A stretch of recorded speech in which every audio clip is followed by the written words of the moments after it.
guys! Look who's here! It's Group 3!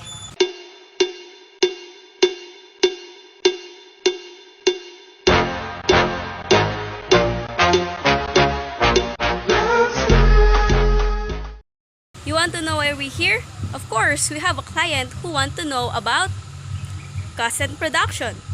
And for today's video, we're gonna show you how we do our work. To be updated about our work, please like, share, and subscribe for more videos. So what are we waiting for? Let's go!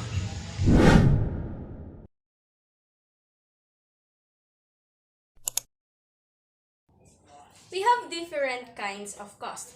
The fixed cost, the variable cost, and the total cost. The fixed cost is the cost that don't change with the amount produced, while the variable cost is the cost that change with the amount produced. The sum of the two, the fixed cost and the variable cost, is known as the total cost. Since we know how these different kinds of cost works, let's now tackle about the average cost. Average cost is a key performance in producing a good or services. It is the per unit cost of production obtained by dividing the total cost by the total output or quantity. It includes both fixed cost and the variable cost.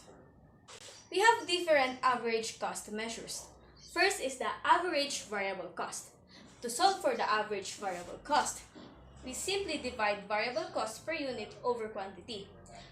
Mathematically, it would be average variable cost is equal to the variable cost per unit divided by the quantity.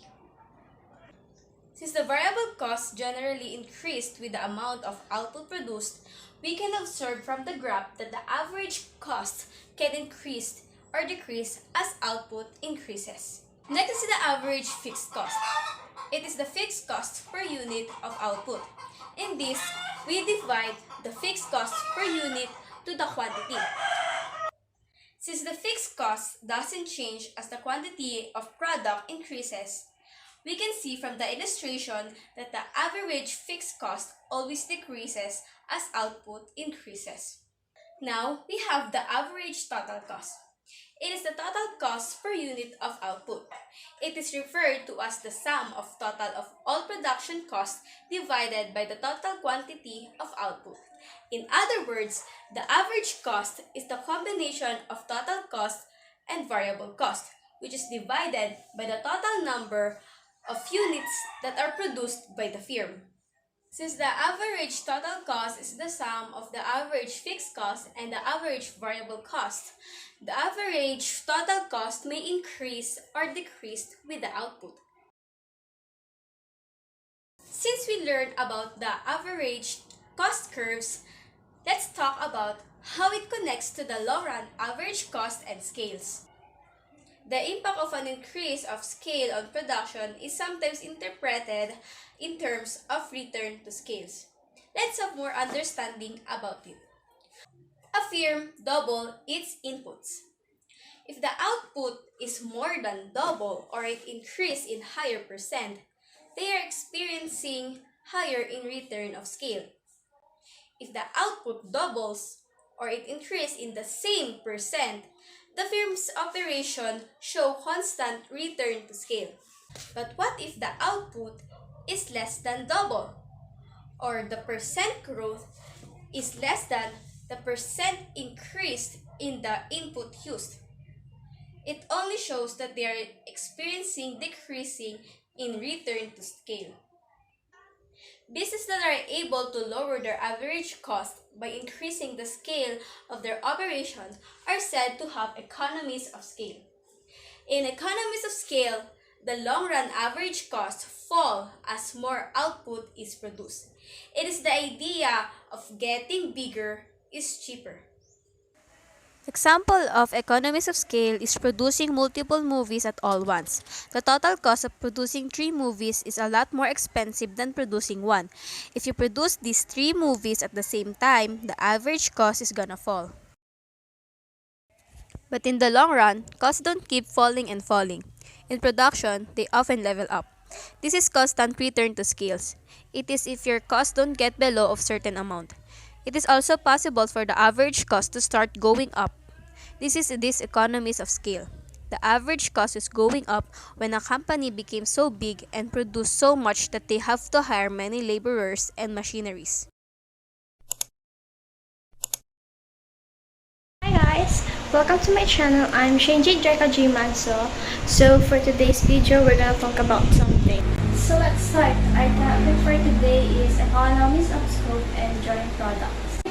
Of scope implies that creating one good lowers producing another. Economies of scope happen when a company can produce a greater variety of good or service at a lower cost per unit than it could if it produced each good separately. In salita, the more product you can produce that is different yet quite similar, mas magiging cheaper ang cost of production mo. For example, you are the owner of a shoe manufacturing business that only produces footwear for adults. Adding a children line to your product will increase economies of scope since you could use your current production process, tools, supplier, storage, and distribution channel to create a new line of product. Cost of producing many goods end up being less than if three different companies each launch a different line of shoes. Joint products are two or more products produced from a single production process using shared inputs which are not byproducts.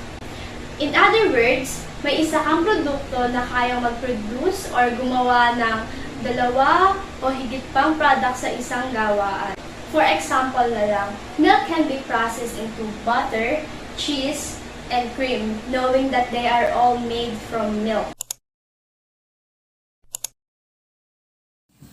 Hello guys, kilala niyo ba kung sino ako?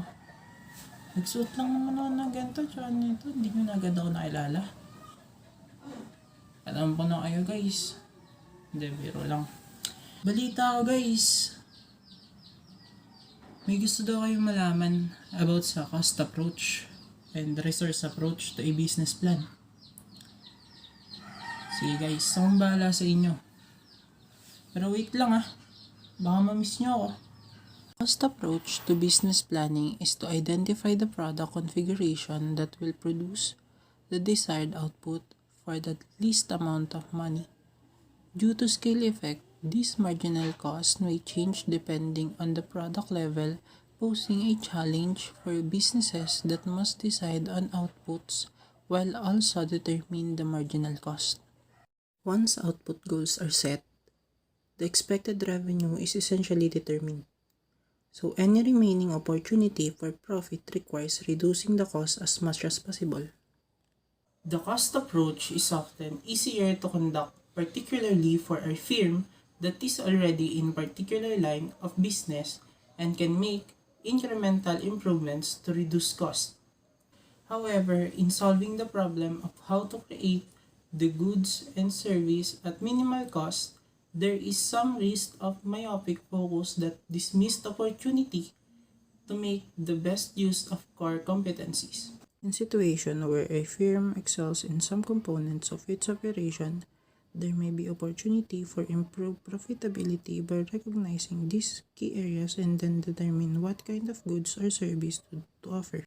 For example, a firm may be world-class in factory production but only about average in the cost effectiveness of its marketing activities. The resource approach encourages more out-of-the-box thinking that may lead a business toward a major restructuring. Yan lang guys, bye!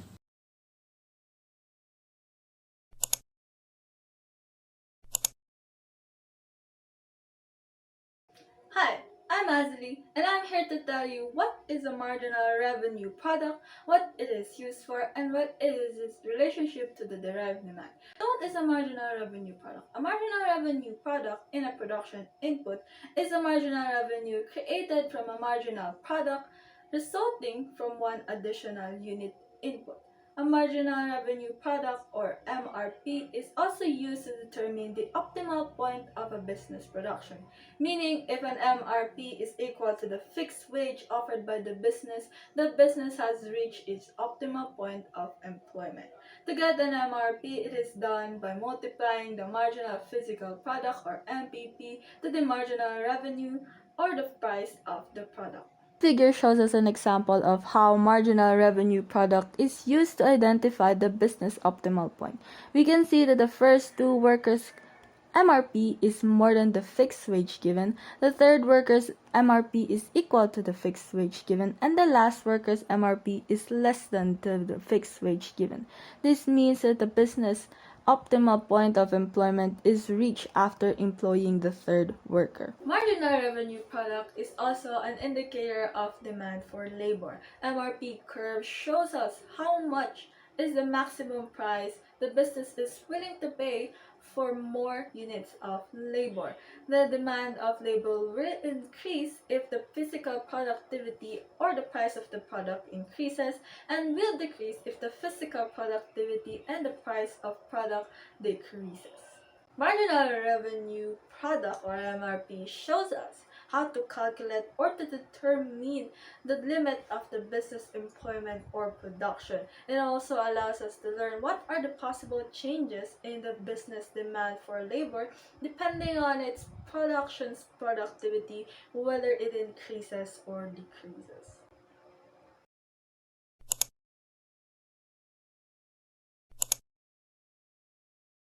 Hello everyone, my name is Irish, your virtual instructor for today. I'm going to discuss to you the basics behind marginal cost of units and economic rent. But before that, I'm going to discuss that in my office. So without further ado, let's go. On my way. I'm on my way. I forgot my bag.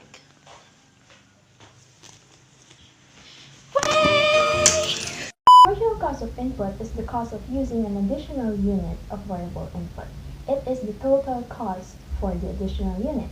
So for an example, meron akong pinapatayong building and gusto ko itong matapos within a year. But the problem is meron akong shortage sa workers. So para ma-achieve yung goal and para matapos yung building sa loob ng isang taon, I need to hire more labor workers. So let's say I hired 5 competitive labor workers. Those workers would be my marginal cost. Sila yung additional sa aking resources. Now let's talk about economic rent naman. Economic rent is the excess amount paid to the owner of a factor of production. Let's conclude that those 5 labor workers receive a daily wage of 500 pesos. But since they work for me, they can insist on being paid as much as 2,500 pesos. The difference of 2,000 pesos would be the economic rent. Now I have a question. Parehas lang ba yung sahod ng original workers ko and yung hinire kong 5 workers? The answer is no. Why? Because economic rent, in such a context, relies on the minimum amount that any worker is willing to receive to complete the job offered. Those workers will become the reason kung bakit tumaas yung chance na matapos yung building within a year. And because of that marginal product, I'm willing to pay them for their inputs. So let's cut this short. Marginal cost of input means it is the change in total cost due to using additional units of variable input. And economic rent, on the other hand, is the income derived from ownership or control over a limited asset or resources.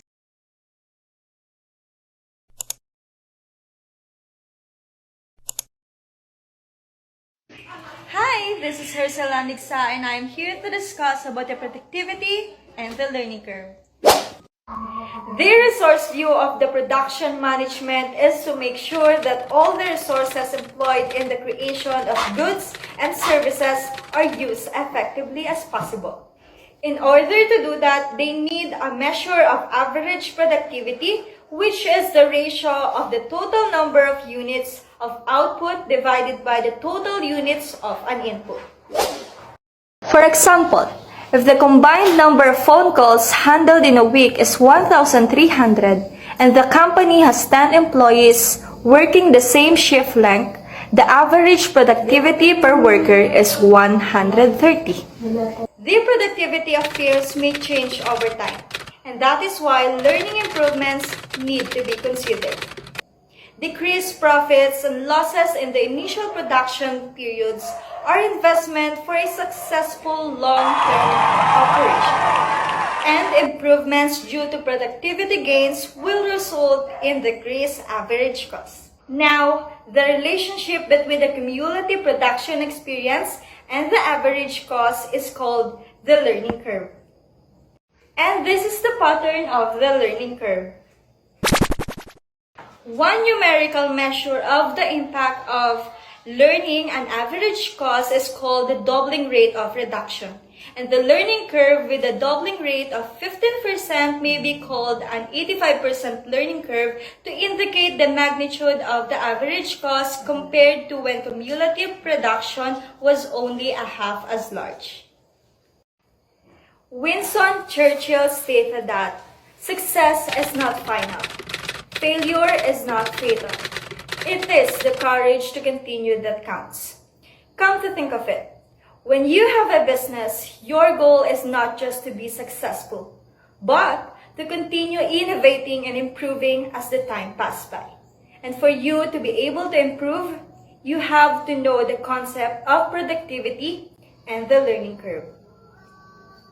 So, before we end this video, I want you all to remember that in every business, being aware of the key concepts and principles about the cost and production will surely help the business to improve profitability and to compete effectively. That would be all, and thank you for watching this video.